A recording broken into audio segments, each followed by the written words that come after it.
Ma'asyiral muslimin rahimakumullah. Rasulullah sallallahu alaihi wasallam meninggalkan umatnya dan dunia ini hanya meninggalkan dua pusaka. Sebagaimana Rasulullah menyatakan dalam hadisnya, taraktu fikum amrayn ma in tamassaktum bihima lan tadillu abada kitabullah sunnat rasulih. Kata Nabi, aku tinggalkan kepada kalian dua pusaka, hanya dua, yang lain tidak. Di mana siapa saja yang memegang kedua pusaka ini, niscaya ia akan selamat, bahagia, hidup nyaman, aman, damai, baik dunia maupun akhirat. Itu pasti. Apa pusaka yang Rasulullah SAW tinggalkan? Yaitu hanya Al-Quran dan hanya Al-Hadis. Dua perkara itulah yang menjadikan sesuatu dasar untuk kita hidup selamat dunia dan akhirat. Ma'asyiral muslimin rahimakumullah. Pusaka yang pertama adalah Al-Quran.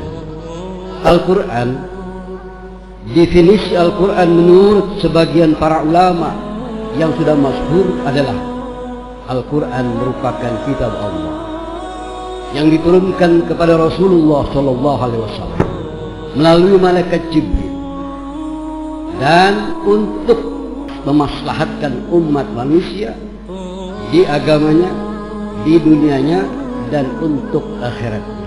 Itulah Al-Quran. Dan siapa saja yang membaca Al-Quran adalah merupakan bagian daripada ibadah.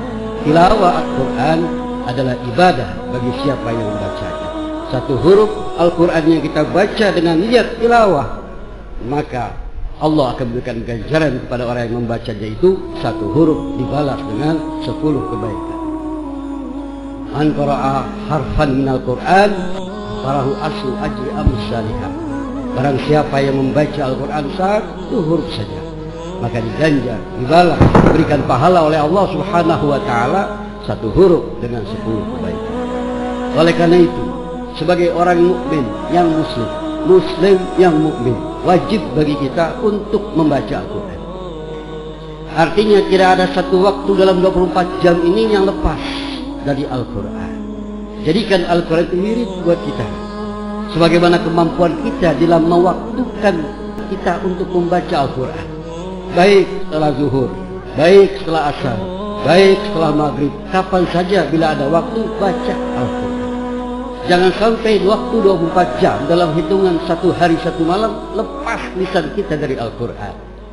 Sebab Al-Quran itu menentukan mengenai kehidupan kita nanti setelah alam kehidupan dunia. Salah satu daripada rukun iman adalah percaya dengan Al-Quran, di mana percaya kepada Al-Quran adalah suatu hal yang nyata, satu hal yang zahir, bisa dirasakan, bisa dilihat, bisa disentuh. Rukun iman yang hanya seperti itu hanya Al-Quran.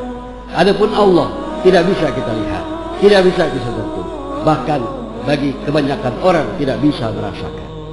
Malaikat begitu pun halnya.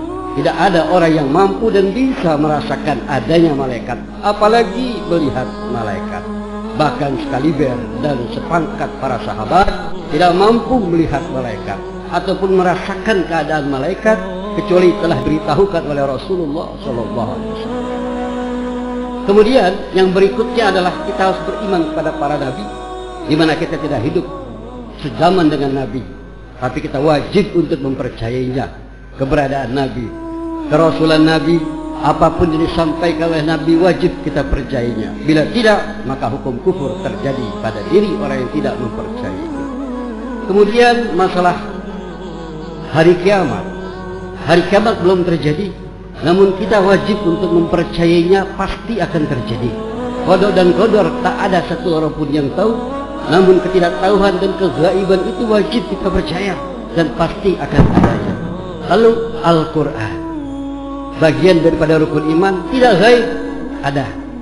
Ini menandakan bahwa inilah salah satu daripada tanda-tanda keimanan seseorang. Apabila dia mengamalkan Al-Quran dan membaca Al-Quran, maka dialah nanti yang akan diselamatkan oleh Allah Subhanahu wa ta'ala. Mengamalkan Al-Quran berarti dia percaya kepada Allah, percaya kepada malaikat, percaya kepada nabi-nabinya, percaya kepada hari kiamat, dan percaya kepada qada dan qadarnya. Salah satu pertanyaan malaikat Munkar Nakir sebagai awal daripada ujian yang diberikan kepada seluruh manusia tatkala masuk alam barzah, pertanyaannya diantaranya adalah, apa imammu? Ma imamuka? Setelah bertanya, man rabbuka? Allah Rabbi. Yang mampu menjawab Allah Rabbi adalah dia yang selalu menjaga sholatnya. Lalu ditanya lagi oleh Allah Subhanahu wa ta'ala, siapa nabimu? Yang mampu menjawab Muhammadun Nabi adalah mereka yang selalu menjalankan sunnah-sunnah Nabi. Dan ditanya lagi, apa kiblatmu? Yang mampu menjawab kiblat adalah orang yang selalu mengarahkan sholatnya sesuai dengan hukum syar'iyyahnya. Dan yang mampu menjawab, wa ma imamuka? Al-Quran imami. Apa imammu? Al-Quran imami. Mereka adalah yang selalu bersahabat dengan Al-Quran. Ma'asyiral muslimin rahimakumullah, bersahabat dengan Al-Quran setidaknya sepaling minimnya adalah membacanya. Dan oleh karena itu kita ingin dijadikan sebagai orang yang bersahabat dengan Al-Quran, maka wajib bisa membaca Al-Quran. Orang muslim yang tidak bisa membaca Al-Quran adalah muslim yang lemah dan dipertanyakan keimanannya. Oleh karena itu wajib bagi kita bisa baca, wajib bagi kita bisa membacanya dengan baik dan benar.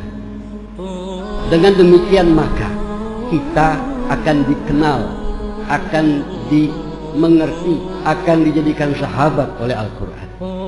Bagaimana Al-Quran bisa mengenal dan menyatakan kita sebagai sahabatnya bila kita tidak pernah mengenal, menyentuh dan membaca Al-Quran?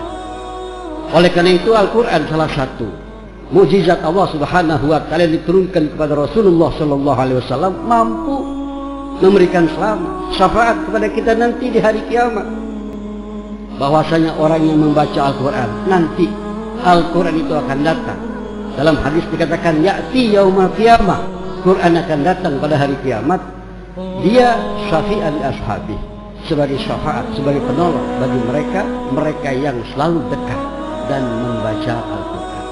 Oleh karena itu jangan sampai anak keturunan kita atau kita sendiri bahkan jangan sampai tidak bisa membaca Al-Quran. Dan jangan sampai lepas lisan-lisan kita untuk mewiridkan Al-Quran dalam waktu 24 jam. Ma'asyiral muslimin rahimakumullah. Selanjutnya sunnah adalah sesuatu yang diucapkan Nabi, yang diperbuat Nabi, dan yang direstui Nabi. Ketiga itu adalah sebuah sunnah. Oleh karena itu pusaka yang kedua adalah sunnah, dan wajib bagi kita untuk mengimani dan mengakui serta mengikrarkan sunnah. Dan paling tidak dalam hidup dan kehidupan kita di waktu 24 jam itu ada sunnah-sunnah Nabi yang kita lakukan.